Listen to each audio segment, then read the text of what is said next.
which will be conducted using Google Moderator, found at investor.google.com. As a reminder, we will only be taking questions that pertain to our mobile business and strategy today. Before we get started, let me quickly cover the safe harbor. Some of the statements we make today may be considered forward-looking, and these statements involve a number of risks and uncertainties that could cause actual results to differ materially. Please note that these forward-looking statements reflect our opinions only as of the date of this presentation, and we undertake no obligation to revise or publicly release the results of any revision to these forward-looking statements in light of new information or future events. Please refer to our SEC filings, including our annual report on Form 10-K for the year ended December 31st, 2009, as well as our earnings press release for a more detailed description of the risk factors that may affect our results.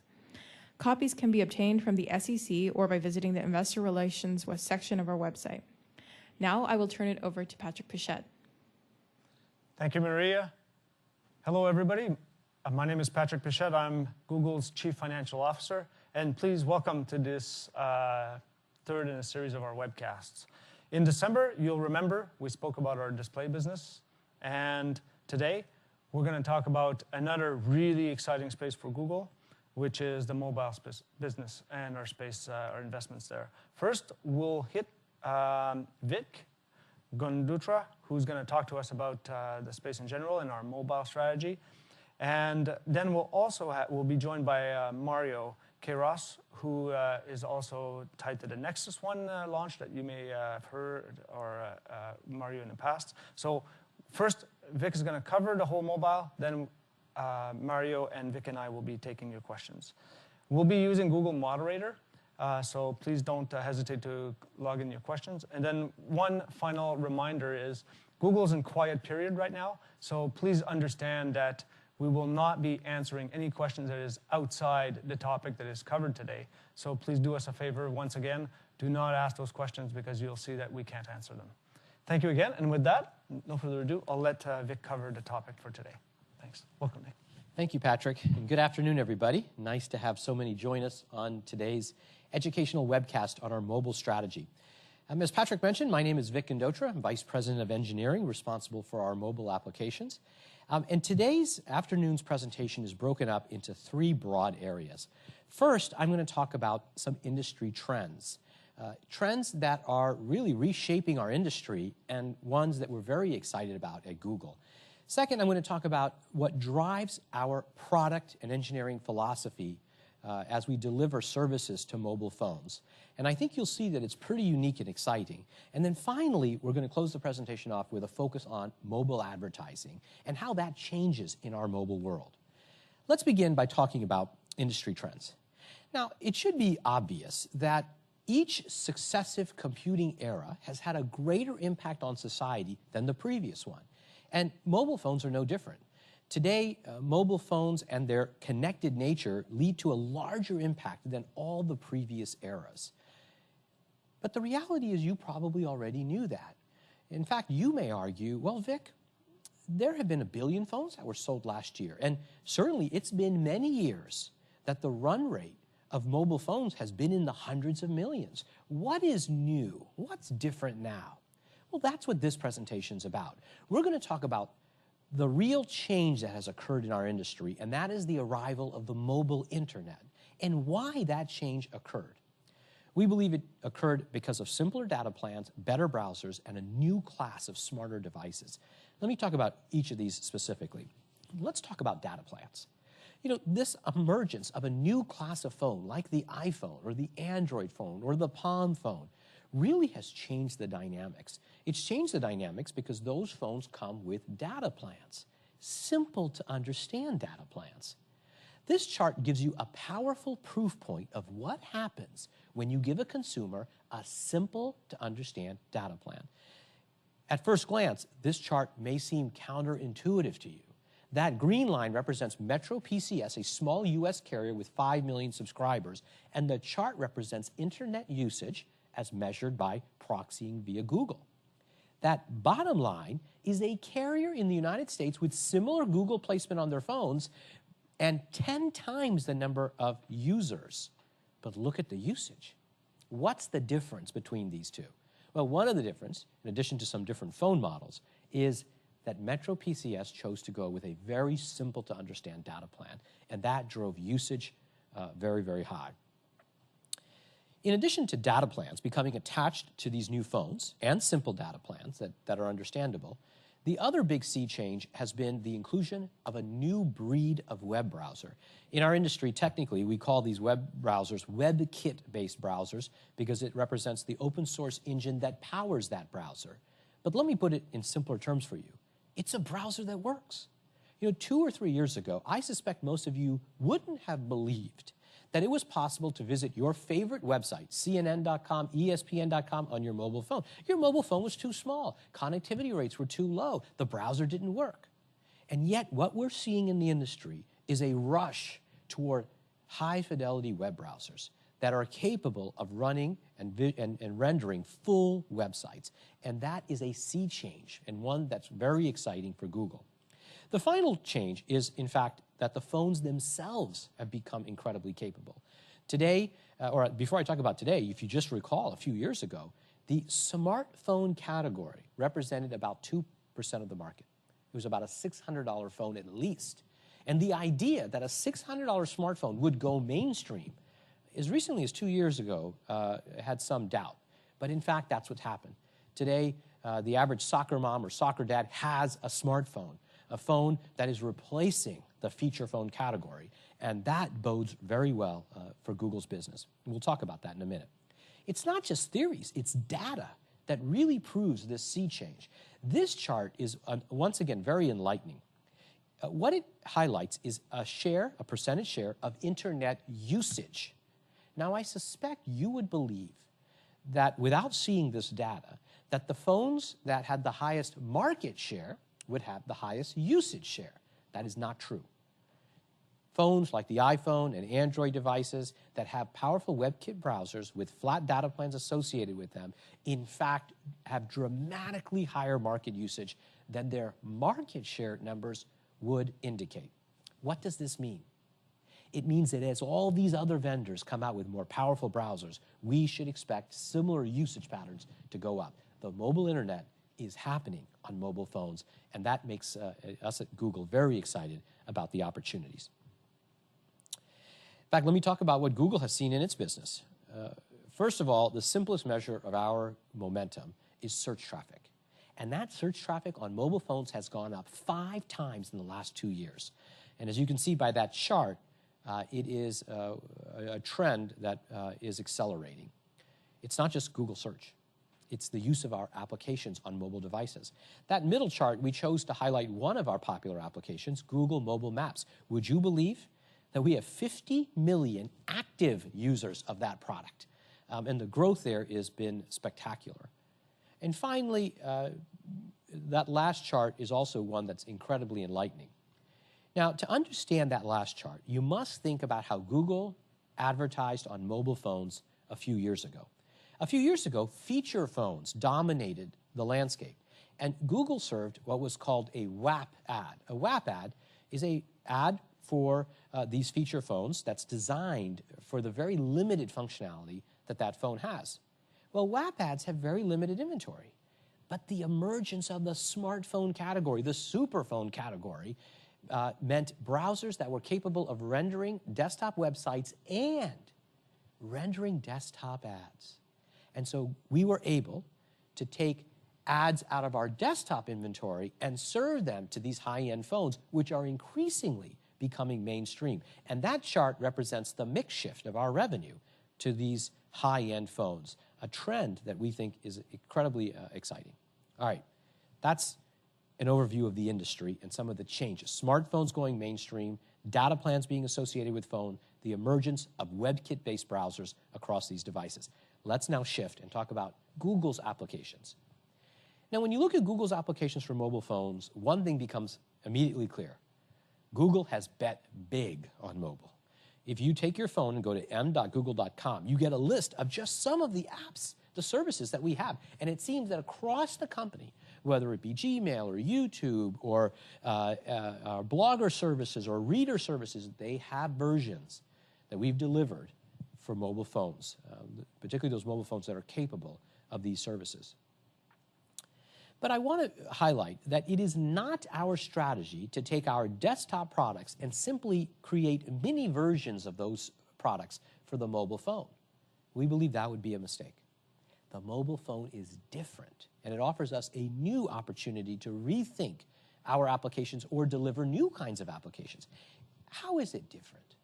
Well, think about your mobile phone. Your mobile phone has a speaker, it's got a microphone, it's got a GPS chip, it might have a touch screen. So some of you may say, well, what's so different? I've had a microphone, a camera before. Remember, what makes it different is that this sensor-rich device is connected to a Google Cloud.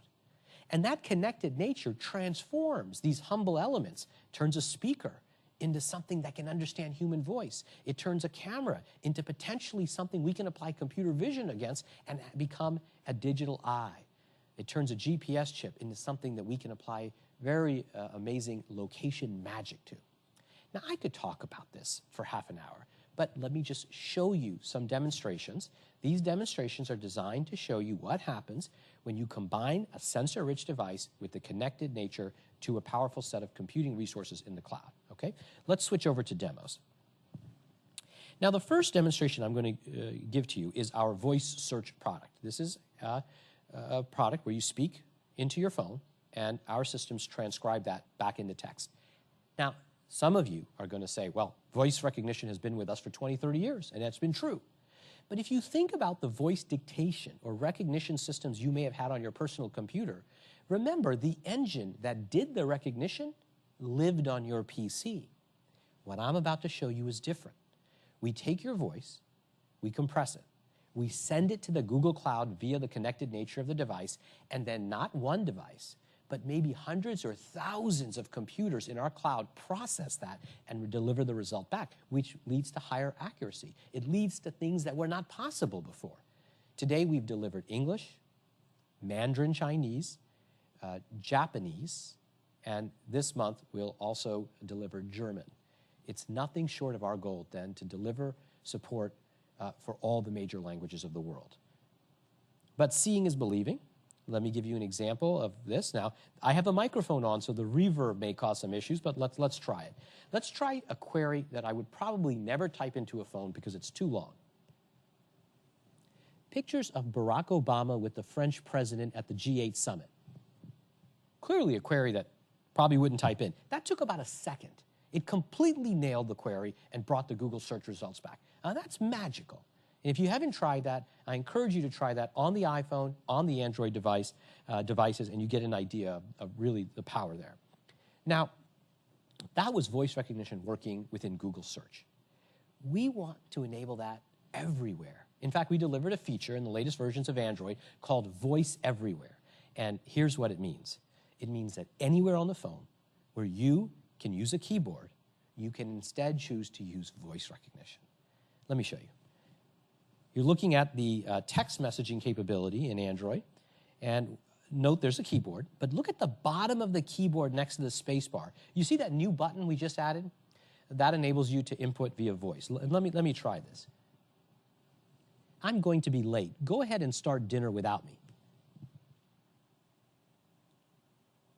Okay, one letter off, but you get the idea within a second of the complete magic here. And certainly, we continue to improve these systems and make them better and better as we collect more usage. Our systems are self-learning, and accuracy levels continue to rise. We are at the beginning of this investment. It's very exciting to contemplate what the next several years of computer science innovation will lead to. Now, that was the use of the humble microphone and turning it into something that can understand human speech in multiple languages. What about the camera? If you pull your phone out of your bag now, look at it, you turn it around, it's got a camera. But what if we could attach that to cloud-based resources? That's exactly what we did with a product called Google Goggles. Google Goggles allows you to take a picture and submit that picture to Google as your query. When would you find this useful? Well, let me give you an example when I found it useful. When we were in the early days of testing the product, before it was released, I had some friends come over for dinner. They arrived at my front door. They had been stuck in traffic for an hour, so the very first thing they asked for was to go to the restroom. And of course, I showed them to the restroom, and my friend handed me a bottle of wine they had brought and said, "This is for you." While they were in the restroom, I used Google Goggles to take a picture of the product, of the wine label. Of course, Google Goggles told me how much the wine cost, but it also told me hints, tasting hints, like that the product of the wine had hints of apricot and hibiscus blossom. Just then, my friend came out of the bathroom.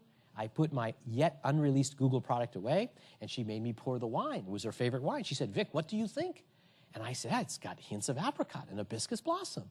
Now, I don't even know what hibiscus blossom is, but Google Goggles, a powerful service connected to the cloud, let me get some information about that product.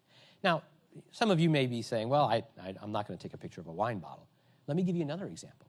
Imagine you're traveling in a foreign country. Let's suppose you're in Japan, and you come across this famous monument. Now, you know it's a famous monument, but you don't speak Japanese, so how will you ever research it? What kind of query would you type in? Well, with Google Goggles, you can simply take a picture. Let me show you. I'm going to start up Google Goggles. I'm going to take a picture of that, of the screen, pretend I was in Japan. And let's come back here. You'll note there in about a second, right at the top, that famous Japanese shrine is identified. So you get an idea of the power of Google Goggles across products, across places, and once again, an area of computer vision that we're just beginning our research in.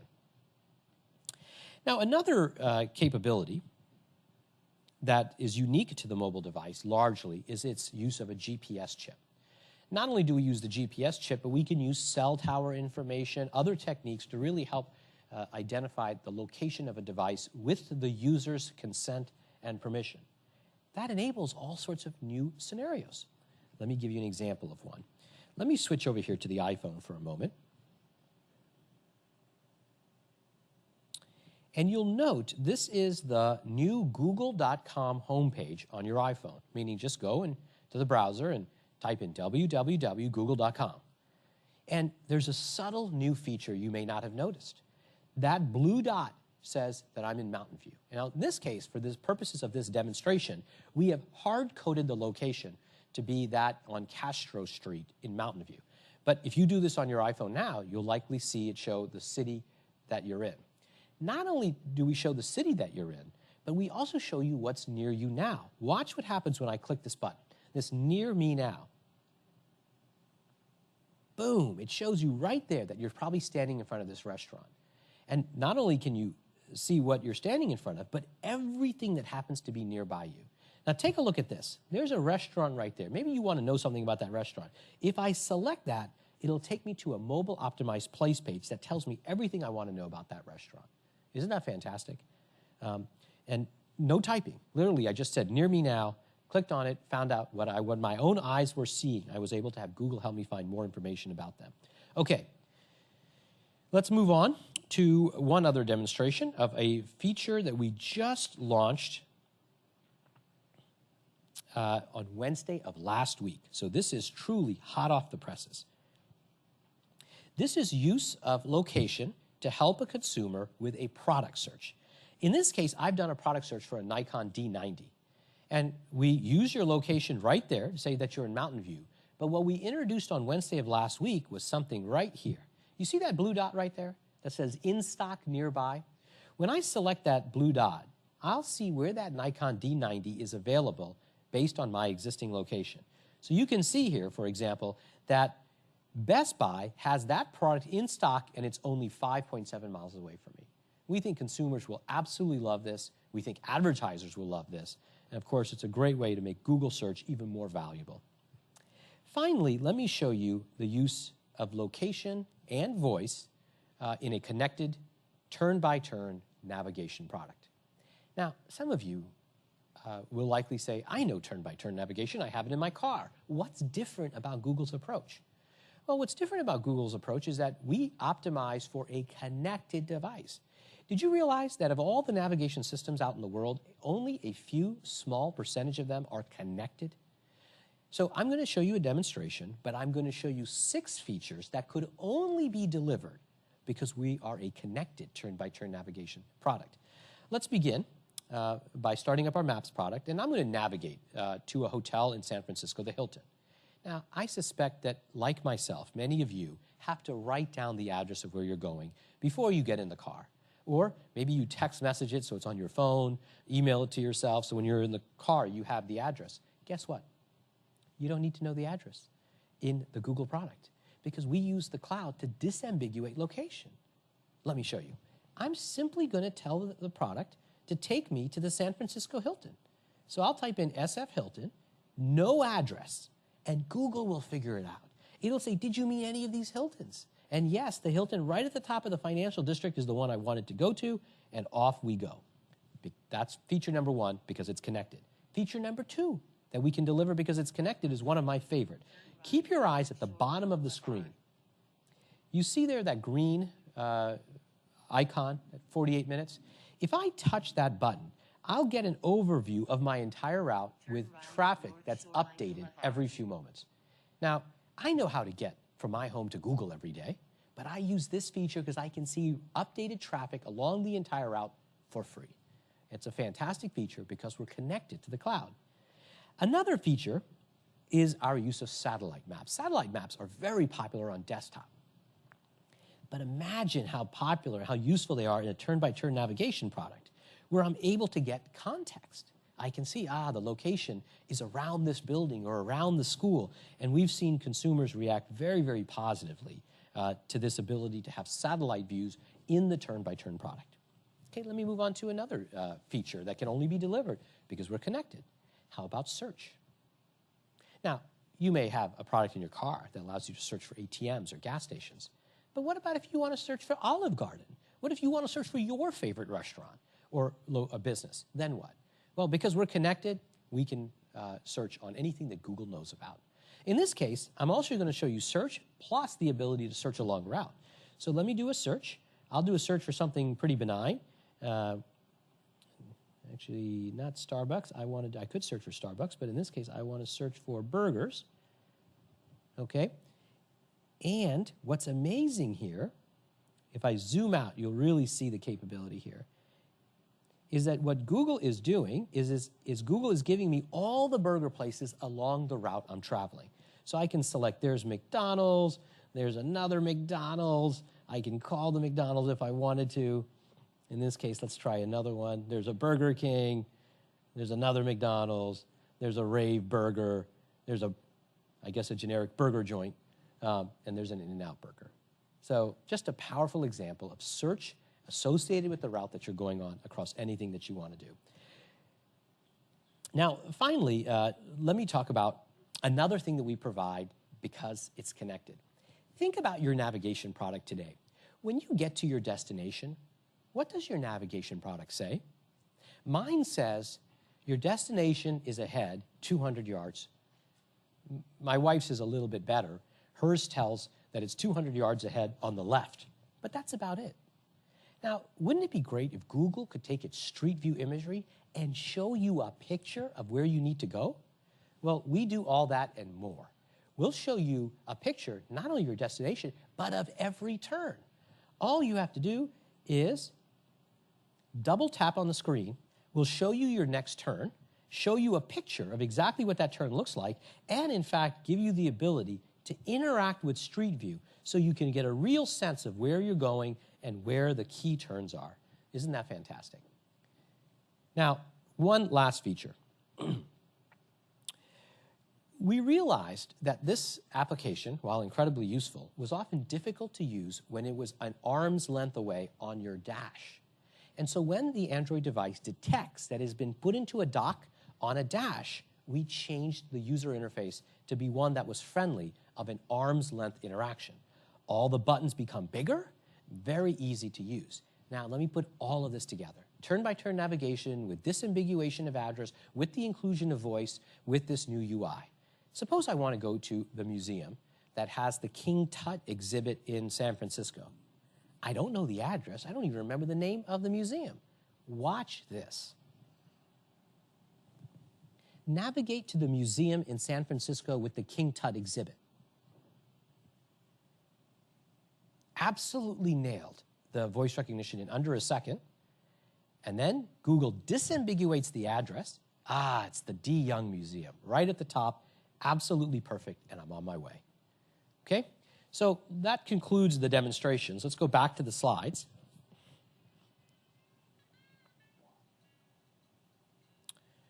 Okay, and okay. So you got a sense there of how we're not just taking our desktop services that consumers know and love and delivering them on mobile, but how we're really optimizing for the unique capabilities of that mobile device. Excuse me, just one second. Okay, so optimizing for that mobile device really also includes not just the applications, but includes advertising. And now let's shift our focus and talk about advertising in the mobile space. Advertisers see the same magic that we're seeing. They're seeing the consumer adoption of mobile devices and smartphones everywhere. But from the eyes of the advertiser, it's a nightmare. How do you build advertising solutions that work across RIM, BlackBerry, iPhone, Nokia, Windows Mobile, Android? Oh, don't forget about J2ME and Java. Oh, what about the carrier-specific regions of the world? What about KDDI and Docomo and the ecosystems they've created? In fact, the fragmentation is far worse than I just described. Because when you say BlackBerry, you don't really mean BlackBerry, you mean the entire top row. You could mean a device that is touchscreen, not touchscreen, keyboard, no keyboard, and that applies across every one of these variety of phones. And so advertising is not like it was on the desktop, where you could target a Firefox browser, Internet Explorer, maybe Chrome, and you could cover the vast majority of the market. It is incredibly fragmented and complex. Google's strategy can be described simply as making things easy for advertisers. Now, that may sound like a marketing slogan. Let me show you how easy we've made it. What you're looking at now is a screenshot of the tool that advertisers use when running advertising campaigns with Google. It's called AdWords. What's amazing here is the simplicity of our approach. Look at number 2 there. You see that second checkbox, iPhones and other mobile devices with full internet browsers? An advertiser merely has to have that box checked, and Google will take the complexity out of the system. We will then look for phones that are capable of running these ad creatives and serve them in all the appropriate places. Maybe in a Google search result, like you see there on the left. Or maybe in some of our most popular applications, like Google Maps, you see in the middle. Or maybe it's a display brand ad that we can run on one of our or our partner properties like YouTube. Now, in addition to running campaigns, there's another phenomenon that's worth mentioning, and that is the incredible usage of mobile apps. You know, some studies have come back with data that has even surprised Google. Like, for example, did you realize that 25% of Android users and iPhone users who download apps spend up to 2 hours a day in those applications? And so that's a tremendous opportunity for us. And it's an opportunity we've been focused on. Currently, we have in beta or trial or experiment phase something called AdSense for mobile apps. And this beta product allows advertisers who we've whitelisted to help us build the right kinds of advertising solutions so that these ads can appear in a relevant way in mobile applications. You see a couple of examples on the screen like Urban Spoon and Shazam, and we continue to invest here. Now, it's also probably intuitive to this audience that location can make an ad more relevant. If I search for pizza, I'd like to see someone who offers pizza right around my location. And the same is true for almost all other categories of search. And so it's no surprise that Google has invested a half-decade in location technology. That includes our earliest work with Google Mobile Maps. It includes the building of a My Location platform that automatically knows where you are. And as recently has included some of the demonstrations I just showed you with turn-by-turn navigation. In fact, we collect hundreds of millions of data points with the user's consent and permission every day. And that database really is helping us refine how we think about location and advertising. And that's worldwide. Let me give you 2 examples of how we use that location. On the left-hand side, you see something called click-to-call. This is so simple, you might have missed it. We launched this just last month. You note there's an ad for Ruth Chris Steakhouse. But in that ad is a phone number. That phone number is clickable, and it's a billable or chargeable interaction. Now, what that means is that the advertiser gets a call for the price of a click. And it's no wonder advertisers have responded so well to this program. And of course, consumers love the ability to see an ad, click on the number, call the business right away. And this is an example of something that's new that we can really go do on mobile. The right-hand side, you see something that's still in experiment phase, but some of you may have seen this and been part of our mobile experiments. That is what we call a local ad layer. When a consumer does a search for a movie theater or a coffee shop or a hotel, we'll offer that user the ability to show that on that map from here on out, added as a layer. And so for some users, whether it be their favorite hotel chain, their favorite movie restaurants, their favorite coffee shops, they like the ability to go serve that brand right on that map perpetually. Once again, a win for the consumer, win for the advertiser, something that, of course, that helps Google as well. Let me recap. The industry trends are blowing in Google's favor. The internet that we have long waited for has arrived on mobile. Flat data plans or simple data plans combined with powerful smartphones that have gone mainstream. And most importantly, the emergence of the web browser that spans all devices is something that we think is very good for both the consumer and for Google. Secondly, Google is investing in mobile across all of our applications, but we're doing it in a way that leverages the unique, connected, sensor-rich nature of mobile devices. And finally, mobile advertising is an area that we continue to be focused on and very excited about, not just because of what we've learned on desktop, but because of how new technologies like location can make ads even more relevant.